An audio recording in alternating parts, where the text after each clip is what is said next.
एक 20-22 साल का नौजवान सुपरमार्केट में दाखिल हुआ।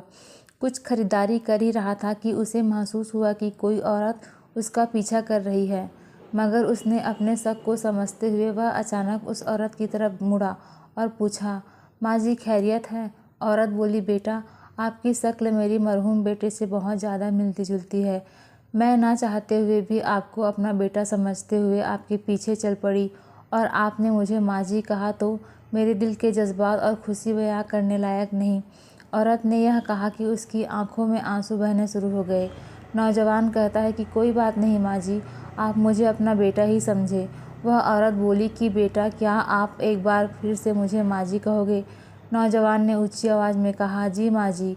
पर उस औरत ने ऐसा बर्ताव किया कि जैसे उसने सुना ही ना हो। नौजवान ने फिर ऊंची आवाज़ में कहा, जी माँ जी। औरत ने सुना और नौजवान के दोनों हाथों को पकड़कर चूमे, अपने आंखों से लगाया और रोते हुए वहाँ से रुखसत हो गई।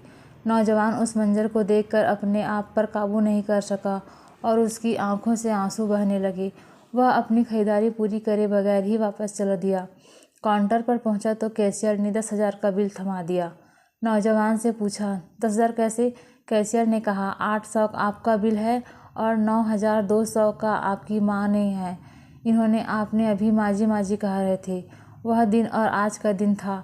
नौजवान अपनी असली माँ को भी मौसी कहता है। आज के समय में किसी पे भरोसा करना एक मूर्खता हो गई है।